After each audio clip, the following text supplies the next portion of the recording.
what's up guys? Welcome back to another video.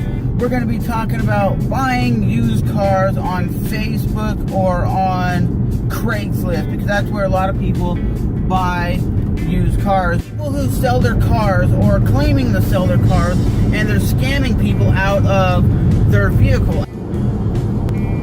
Something that looked very mint condition, they wanted $1,800, and I was like, $1,800? I'll give you $2,000 for it, just so they know I was willing to give them more than what was actually offered. And I find out from another commenter, they're like, dude, that's a scammer. And I was like, how do you know? They're like, when I asked for their phone number, I asked to go see them in person, they would not reply, but they would only reply if I would email them. And when I emailed them, they were asking me to send them a check in the mail. Why would you be scamming people just to make some money? People are legitimately looking for a vehicle, for a car, for a daily driver, or for a mechanical fix-up, like a project car, and they want something that's going to ride nice, something that's going to be nice, something that's going to be good for them, because a lot of people are looking on the Craigslist and the Facebook and all that kind of stuff. They want something that is going to be there for them for the $3,000 market. We all know that certain cars are not a certain price. We already know that just by looking at the car, seeing pictures of the car. You're like, there's no way you're selling that for like $1,200. It looks like it's a $8,000 vehicle or more, and when you research the price of the car is way more than what they're asking for. You know it's a scam. So it's hard to know who's telling the truth and who's not, because for myself, I've been looking at this 2005 Nissan Altima 3.5 liter with a 280 horsepower today, with leather interior, a sunroof. It's in mint condition, and I asked the guy, how much are you selling it for? He's like, oh, $1,800 is what the ad says. He said that's as low as he'll go, and I said, cool, can we meet up? Can I see interior? Can I see in pictures inside the car? And he goes, and that's when he stops talking to me. And every time I bring up, can I come see you so I can get the car, he does not even acknowledge that I'm talking to him. But if I ask him, hey, is there any dents in the car? He goes, yeah, there's a little this, there's a little that, there's a little scratches here and there because it's a wear and tear in the vehicle. But I believe it's a scammer because the dude does not want to meet up and take my money. You know, could he be busy? Possibly. But when you hit somebody up like 3 weeks ago, 4 weeks ago, and the car is still for sale, that doesn't make any sense. It's like, do you not want to sell the vehicle? Take your ad off Craigslist or Facebook, because you're legitimately telling people, I want $2,000 for my car, but I'll take $1,800, and it's in great condition, there's no mechanical problems. Okay, then sell the freaking car and stop worrying about not contacting people back, because legitimately I want myself a better vehicle, something that is going to be reliable, and I want something the best bang for my buck. I just legitimately think that the guy does not want to sell his car, or he's trying to wait until he can get something else. So if he should have put that in the Craigslist ad and the Facebook ad that I'm not going to be able to sell my car until I find something else, then okay then. Look at this dude up here. He actually has a, what is that, a sofa or a couch on his roof? Is that really what that is?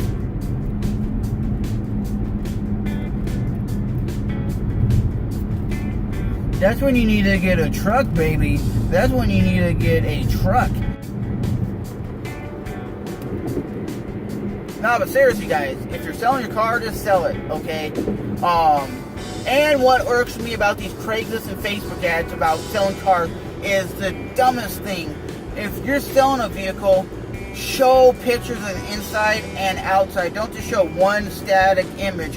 And don't just say, 2001 VW Passat for sale. Tell the people, like, it has some mechanical problems, it has this amount of miles, it has some wear and tear. Tell people that, because the first question people are asking, they say, is the car still available? And the seller will go, yes, it's still available. Then the next question is, how many miles are on the engine? How many mechanical problems are there? And most of them are like, well, then they have to write it out like 1,000 times. It's like, just put that in the Craigslist and Facebook ad that it has 120,000 miles. It's been mechanically maintained. I have all the paperwork that says it's been maintained and everything's been up to date. It has new battery, new tires, new leather seats, new radio, new everything. Then you know going in if you want the vehicle or you don't want the vehicle. And another thing that I will say when you're selling your car, make sure, if you're going to purchase a car that's used, make sure you have air conditioning, okay? Air conditioning is a must here in the South, especially where I'm at in Florida, in the deep South. If you don't have air conditioning, or at least like a sunroof, you're going to be baking like a baked potato in the oven. You definitely are. It's going to be hotter than hell.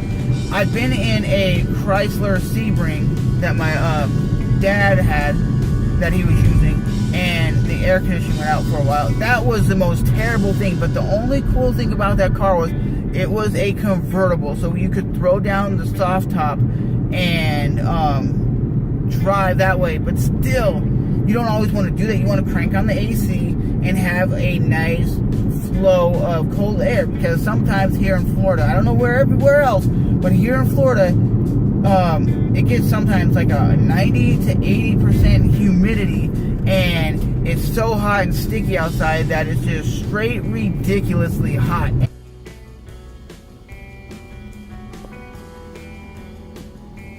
Check that out, guys. A Ford Explorer Sport Track. I've actually been thinking about getting one of those Ford Explorer Sport Tracks. Why?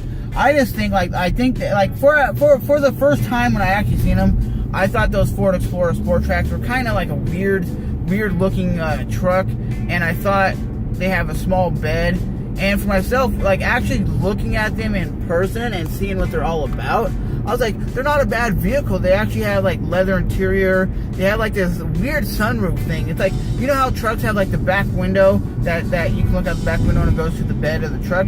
They actually have it where it can go down like a sunroof, and it's more like kind of like a luxury vehicle than like a truck, I guess, because it has a 4-foot bed, and an average truck has a 5-foot bed, if I'm not mistaken. But the Ford Explorer Sport Track, for me, I've seen them online. I've never actually driven one or been in one, but even though I'm not a Ford fan, not really an American car guy, I think those are pretty legit. And one reason why I do like those over maybe just a regular Ford Ranger, they have 4 doors, they have 4 seats, and you can carry more than just 2 people.